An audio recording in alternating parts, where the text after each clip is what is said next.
এই ফেরাউন কিন্তু কোনো ব্যক্তির নাম নয়। ফেরাউন এটা হলো উপাধি।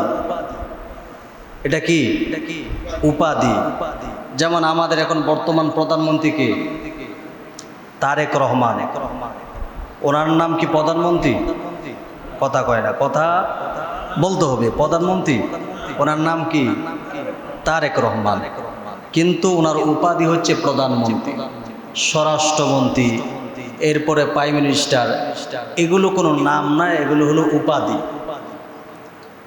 তো ফেরাউন এটাও কোনো ব্যক্তির নাম নয়, এটা হলো উপাধি। তৎকালীন জমানায় মিশরের যত বাদশাহ অর্থাৎ যারা গভর্নর হতো তাদের উপাধি ছিল ফেরাউন। এই সবকটা আজকে মুখস্থ রাখেন। এতদিন তো ফেরাউন ফেরাউন শুনছেন, এক ব্যক্তির নাম। আসলে ফেরাউন কোনো ব্যক্তির নাম না, ফেরাউন হলো উপাধি। মিশরের যারা প্রধানমন্ত্রী হতো।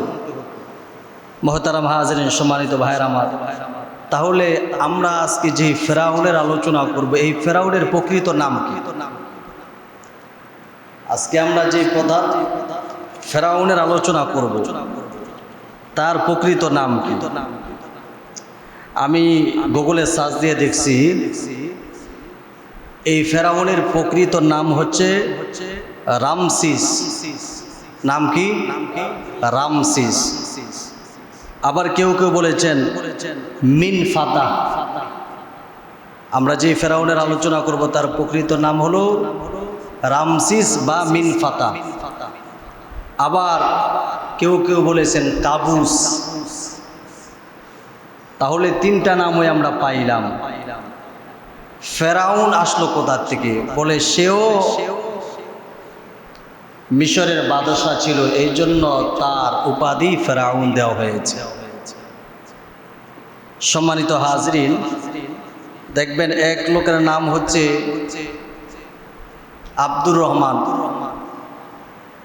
বা আব্দুর রহিম, কিন্তু তার ছোট মিয়া ডাকতে ডাকতে এখন আব্দুর রহমান ভুলে গেছে, আব্দুর রহমান বাদ দিয়ে এখন ছোট মিয়া ডাকে। এমন হয় না? ফেরাউনের প্রকৃত নাম হলো রামসিস বা মিনফাতা বা কাবুস। এই নামের পরিবর্তে এখন মানুষ ডাকে হলো ফেরাউন। এই নামটা সবচেয়ে বেশি প্রসিদ্ধ হয়ে গেছে, আল্লাহর কোরআনও এই নাম আসছে।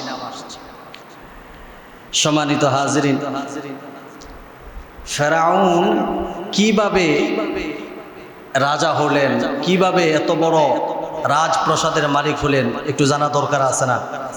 অবশ্যই আছে। তো একদিন সে সিদ্ধান্ত নিল যে এলাকায় থাকা যাবে না।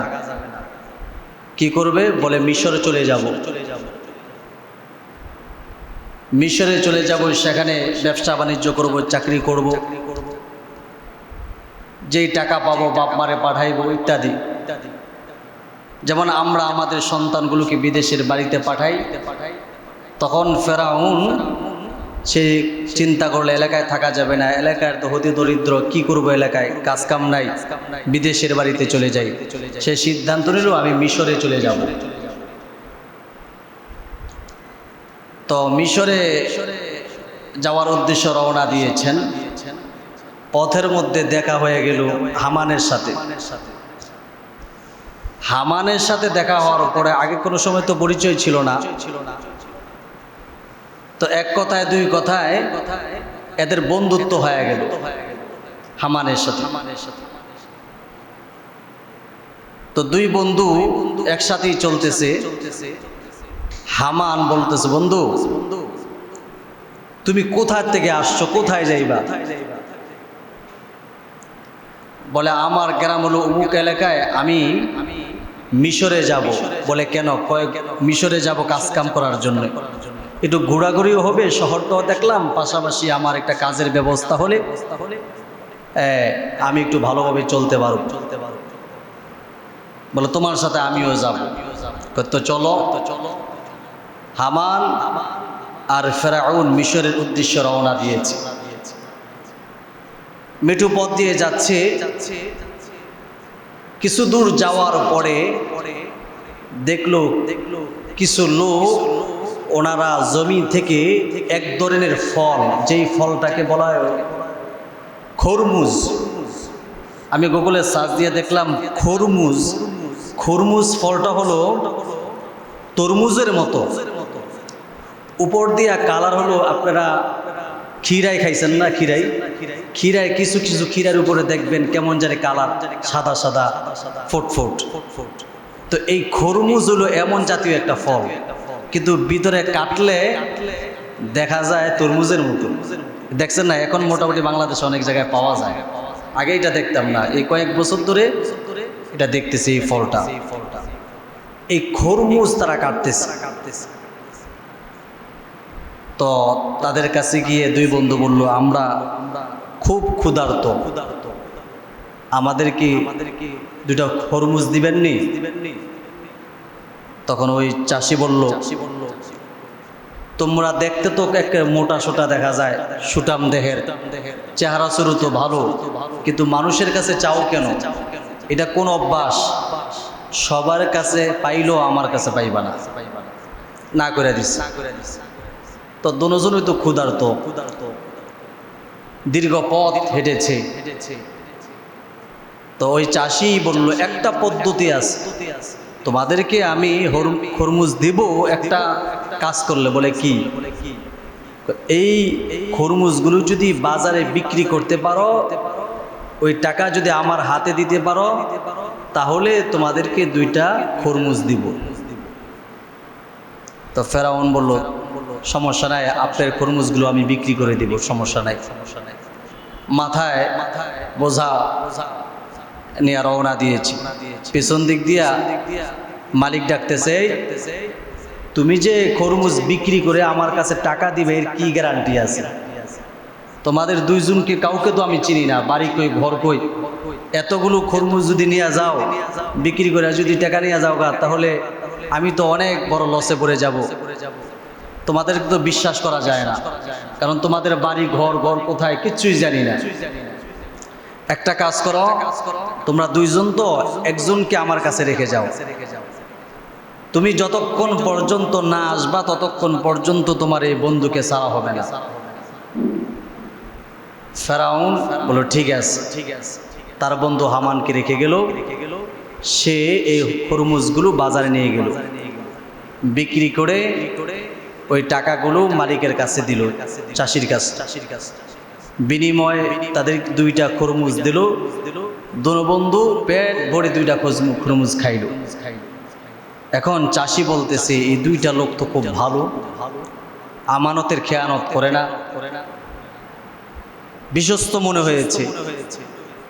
কয়, তোমরা কোথায় যাইবা? বলে, আমরা মিশরে যাব। কয়, মিশরে যাইবা? কয়, হ্যাঁ। কেন যাইবা? কয়, চাকরি করার জন্য। ওই চাষি বলে, আমি যদি তোমাদেরকে চাকরি দিই, তোমরা করবা? কয়, হ্যাঁ করবো। কি চাকরি? বলে, আমার এই ক্ষেত খামারে তোমরা চাকরি করবা? কয়, হ্যাঁ। কিছুদিন করার পরে ফেরাউন বলতেছে, এত কষ্টের কাজ করা যাইবে না, সারাদিন রৌদ্রে থাকতে হয়, এই কষ্টের কাজ করব না, শহরে চলে যাব। তো হামানকে নিয়ে শহরের উদ্দেশ্যে রওনা দিয়েছি। শহরে গিয়ে এক সরাসরি রাজ দরবারে গিয়ে পৌঁছাল। বাদশার দরবারে গেছেন। বাদশা গিয়ে বলতেছেন, বাদশাহ, আমরা অনেক দূর থেকে এসেছি। কেন এসেছো? বলে, বাদশাহ, আমরা গরিব মানুষ, শহরে আসছি একটু চাকরির জন্য, যদি একটা চাকরির ব্যবস্থা করে দেন তাহলে আমাদের জন্য ভালো হয়। কে বলতেছে? ফেরাউন। একটু মনোযোগের সাথে শুনতে হবে। ফেরাউন বলতেছে, একটা চাকরির ব্যবস্থা করে দেন, যদি করে দেন আমাদের জন্য ভালো হবে, আমরা অনেক দূর থেকে এসেছি। তো বাদশাহ তাকায় দেখে, মাশাআল্লাহ, চেহারা সুরত ভালো, সুটাম দেহের। তো বলতেছে, কি চাকরি করবা? ফেরাউন বলে, বাদশাহ, ওই যে আপনার এলাকায় শাহী কবরস্থান আছে, দয়া করে যদি ওই শাহী কবরস্থানের দারোয়ানের চাকরিটা আমার দিতেন তাহলে আমি অনেক খুশি হইতাম। বাদশাহ মনে মনে চিন্তা করে, এটা তো খারাপ না, মোটামুটি দেখতেও সুন্দর দেখা যায়, আবার যুবক মানুষ কাজ করতে পারবে। তো বাদশার এলাকার যে শাহী কবরস্থান আছে ওই কবরস্থানের দায়িত্ব দিয়ে দিলেন যে এই কবরস্থানে দেখাশোনার দায়িত্ব তোমার। ফেরাউন এবং তার বন্ধু দুইজনে কবর দেখাশোনা করে কবরস্থানের দায়িত্ব নিয়ে নিলেন। কয়েকদিন পরে এই ফেরাউন সে ঘোষণা করলেন, এলাকায় যদি কোনো মানুষ মারা যায় তাহলে আমার অনুমোদন ব্যতীত এই কবরস্থানে কবরস্থ করতে পারবা না। দেখেন, পাওয়ার শুরু করে দিচ্ছে। ফেরাউন বলতেছে, এলাকায় যদি কেউ মারা যায় আমার অনুমোদন ব্যতীত এই কবরস্থানে কেউ কবরস্থ করতে পারবা না। আচ্ছা, ভালো কথা। তো এলাকায় কেউ যদি মারা যায় সর্বপ্রথম অনুমোদন আনে ফেরাউনের কাছে। ফেরাউন যদি অনুমোদন দেয় তখনই ওই লাশ কবর দিতে দেয়। এইভাবে একদিন, 2 দিন, 3 দিন ওই এলাকায় মহামারী দেখা দিল। মহামারী দেখা দেওয়ার পরে 1 মাসের ভিতরে কয়েকশো মানুষ মারা গেছে। তো অনুমোদন নিতে হবে ফেরাউনের কাছে। প্রতিদিন 3টা 4টা লাশ আসতেছে। তো যখন ওই কবর দেয় কিছু হাদিয়া ওই ফেরাউনকে দিতে হয়। তো ওই এলাকায় কলেরা দেখা দিল, মারা গেছে অনেক মানুষ। তো সবাই তো কম বেশি হাদিয়া দেয়, কেউ মোটা অঙ্কের দেয়। ওনার আব্বার কবরটা যেন ভালো হয়, কেউ যাতে এই কবরটা নষ্ট না করে, এখানে যেন দ্বিতীয় কবর না দেয়। তলে তলে ফেরাউনকে মোটা অঙ্কের একটা হাদিয়া দেয়। তো আস্তে আস্তে এইভাবে ফেরাউন অর্থনৈতিকভাবে সচ্ছল হয়ে গেলেন। তো মাঝে মাঝে বাদশার দরবারে উপটোকন নিয়ে যায়, কারণ বাদশাহ তো চাকরি দিচ্ছে।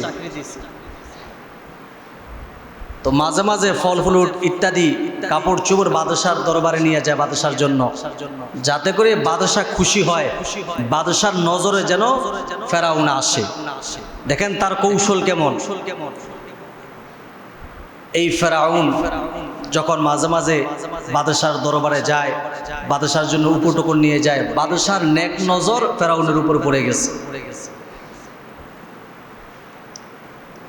তো 1 দিন 2 দিন এইভাবে মাঝে মাঝেই বাদশার দরবারে যায়, সুখে দুঃখের কথা বলে। তো বাদশাহ দেখতেছে খুব আমানতদারি, খুব দায়িত্বের সাথে, খুব বিশ্বস্ততার সাথে দায়িত্ব পালন করতেছে। মুহতারাম হাজিরিন, তো একদিন ওই বাদশার প্রধান উজির মারা গেছে। কি মারা গেছে? প্রধান উজির মারা গেছে। উজির মারা যাওয়ার পরে এখন তো বাদশাহ চিন্তায় পড়ে গেছে, এই উজিরের দায়িত্ব কে পালন করবে। সবাই একসাথে বসলো। বসার পর ওই ফেরাউন সে শুনতে পারলো বাদশার দরবারে পরামর্শ সভা বসছে। তো এই কথা শোনার পর সেও আসছে। সে তো একজন দারোয়ান, এখানে তো সম্মানিত ব্যক্তিরা বসছে, সে একজন দারোয়ান আসছে। আইসা বলতেছে, বাদশাহ আমি ক্ষমতার লোভে আসি নাই, আমি আসছি শুনেছি আপনি প্রধান উজির নিযুক্ত করবেন। যেহেতু আপনার প্রধান উজির নিযুক্ত করবেন, আমার একটা পরামর্শ, সেটা হচ্ছে আপনি একজন বিশ্বস্ত লোককে আপনার প্রধান উজির বানাবেন। যদি না বানান তাহলে আপনি বড় ধরনের ক্ষতিগ্রস্ত হয়ে যাবেন। মুহতারাম হাজিরিন, এই কথাটা বাদশার কাছে আবার ভালো লাগছে। বাদশাহ চিন্তা করতেছে, কথা তো খারাপ না, যদি আমার প্রধান উজিরকে বিশ্বস্ত না বানাইতে পারি তাহলে যেই কোনো সময় আমার এই ক্ষমতা চলে যেতে পারে, যেই কোনো সময় আমার উপর হামলা হতে পারে। তো কি করবে বাদশাহ? সবার সাথে পরামর্শ করে সিদ্ধান্ত নিল আমার প্রধান উজির হবে ফেরাউন। সিদ্ধান্ত নিয়ে নিছেন। দেখেন গোরস্থানের কবরস্থানের দারোয়ান সেখানে প্রধান উজির হয়ে গেছে কার? বাদশাহ। বাদশাহ প্রধান উজির বানায় দিয়েছেন ফেরাউনকে।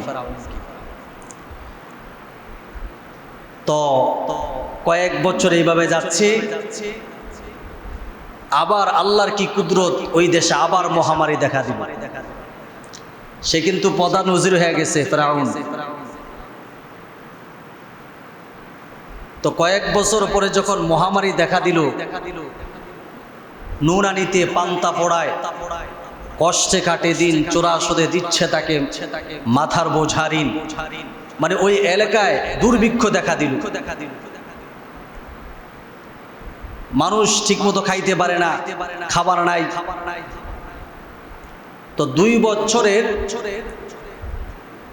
সরকারি যে ট্যাক্স আছে, এই ট্যাক্স মানুষ দিতে পারতেছে না। 2 বছর পর্যন্ত মানুষ কোনো ট্যাক্স দিতে পারতেছে না, কারণ নিজেদের ঘরেই তো কোনো খাবার নাই।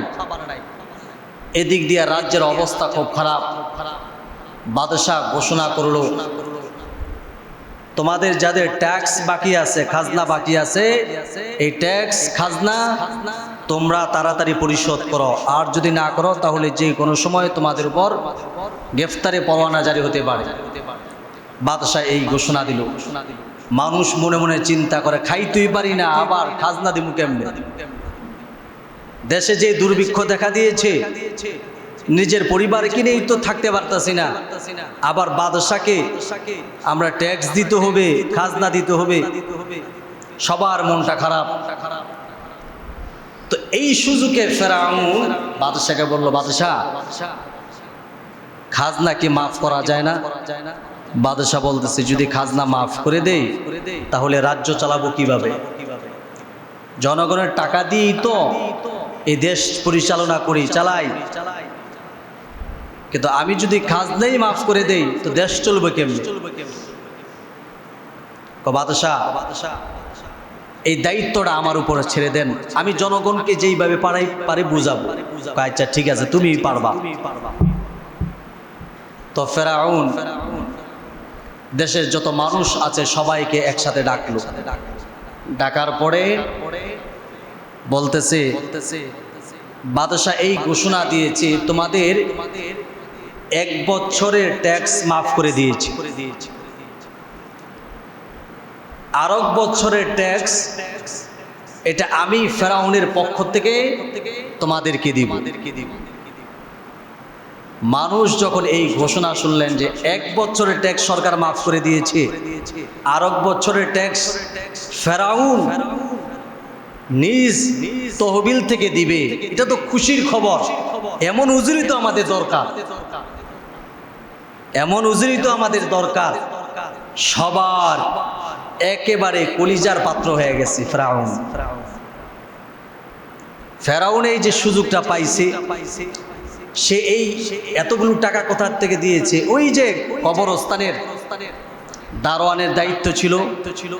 মহামারী, 1 মাস মহামারী ছিল, মানুষগুলো মারা গেছে, মোটা অঙ্কের হাতিয়া দিছে, ওই তহবিল থেকে মানুষগুলোকে দিয়েছি। মহতারাম হাজরিন, এখন তো সবাই ফেরাউনকে খুব মহাব্বত করে, ফেরাউনকে খুব ভালোবাসে, যে এমন উজিরই তো দরকার আমাদের সুখে দুঃখে পাশে থাকে।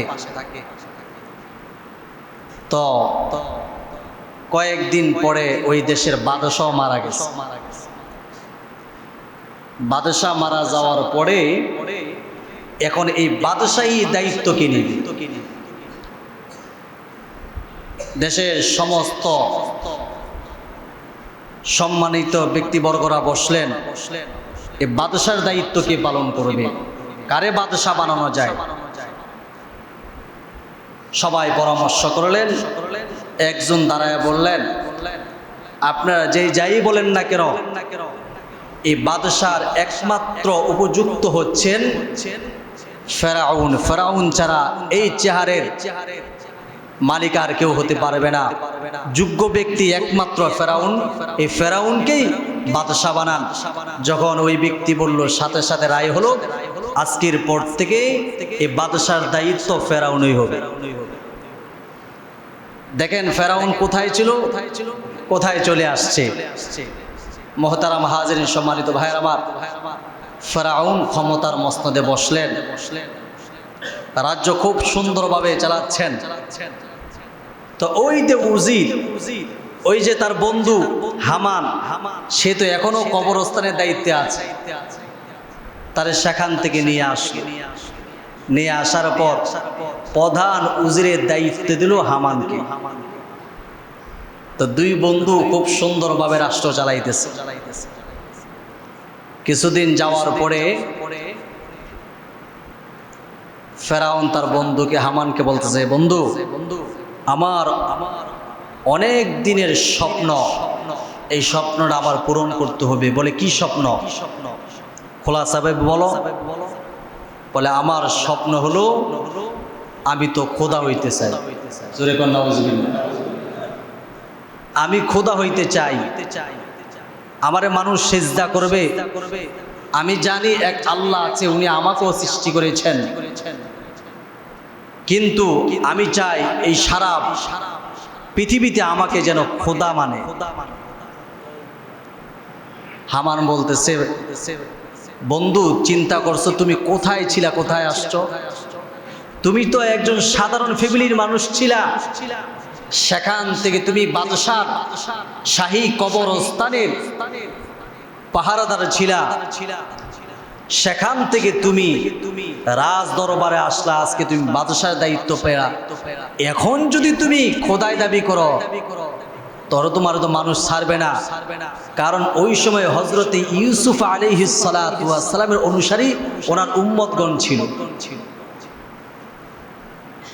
মুহতারাম হাজিরিন, সম্মানিত ভাইরা আমার, যাদেরকে বনি ইসরাইল বলা হয়। এরপরে মুসা আলাইহিস সালাতু ওয়াস সালাম আসে, লম্বা ইতিহাস সামনে বলবো।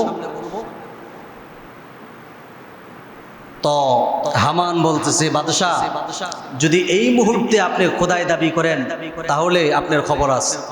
কি করতে হবে? তো একটু পরামর্শ দাও। পরামর্শ হলো, একটা কাজ করেন, এলাকার যত মাদ্রাসা, মসজিদ, স্কুল, কলেজ, ভার্সিটি, যত শিক্ষা প্রতিষ্ঠান আছে সমস্ত শিক্ষা প্রতিষ্ঠানকে বন্ধ করে দেন, দাওয়াতি কাজ বন্ধ করে দেন, ওয়াজ মাহফিল বন্ধ করে দেন, সব বন্ধ থাকবে। বন্ধ করলে কি হবে? বলে শিক্ষা প্রতিষ্ঠান যখন বন্ধ হয়ে যাবে, মানুষ আস্তে আস্তে মূর্খ হবে। মূর্খ মানুষগুলোকে আপনি যদি বলেন যে আমি খোদা, তখন তারা খোদাই আপনাকে মানবে। এটা তো খারাপ বুদ্ধি না। মুহতারাম হাজিরিন, সম্মানিত ভাইরা আমার, আমার এর পরামর্শে ফেরাউন ঘোষণা করলো, আমার এই দেশে কোনো শিক্ষা প্রতিষ্ঠান খোলা থাকতে পারবে না, সমস্ত শিক্ষা প্রতিষ্ঠান বন্ধ। যদি আন্দোলন করো তাহলে তোমাদেরকে গ্রেফতার করা হবে।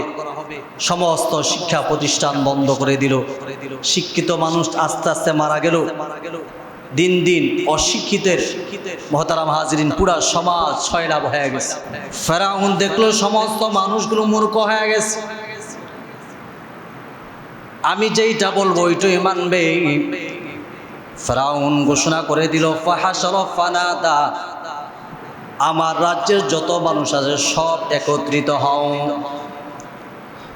বাদশাহ যখন এলান করে দিল, ফেরাউনের এলান শোনার পর মুসলমান মিশরের যত মানুষ আছে সব মানুষ একত্রিত হলো। এবার ফেরাউন তার মনের আশাটা সে ব্যক্ত করলো। সে বলল, ফাকালা আনা রাব্বুকুমুল আ'লা, আমি তোমাদের রব্বুকুমুল আ'লা, সবচেয়ে বড় রব। জোরে কর নাউজুবিল্লাহ। বনি ইসরাইলে কিছু মানুষ দাঁড়িয়ে গেল, আপনি তো আমাদের বাদশাহ, এখন আপনি খোদাই দাবি করেন কেন? কারণ সবাই তো আর মূর্খ না, কিছু মানুষ তো শিক্ষিত। মূর্খর ভিতরেও কিছু মানুষ তো আল্লাহরে চিনে। মুসলমান তারা প্রতিবাদ করে বসলো, আপনি তো একজন বাদশাহ, আপনি তো খোদা হতে পারেন না। আমাদের খোদা তো একজন, তিনি হলেন আল্লাহ। ফেরাউন বলল, না না, আমি তোমাদের খোদা। যারাই প্রতিবাদ করেছে তাদেরকে গ্রেফতার করেছে। ফেরাউন ঘোষণা করে দিল, আনা রব্বুকুমুল আ'লা, আমি সবচেয়ে বড় খোদা। এইভাবে খোদাই দাবি করে বসলো। মুহতারাম হাজিরিন, যারা প্রতিবাদ করেছে তাদেরকে গ্রেফতার করে জেলখানায় আটকে রেখেছে।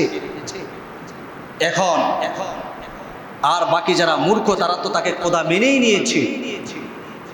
এইভাবে মুসলমান ভাইয়ের আমার দায়িত্ব পালন করতেছে খোদা। বাদশার পাশাপাশি ফেরাউন খোদা হয়ে গেছে। সমস্ত মানুষ ফেরাউনের সামনে সিজদা করে, সমস্ত মানুষ ফেরাউনকে খোদা মানে। একদিন নীল দরিয়ার পানি বন্ধ হয়ে গেল।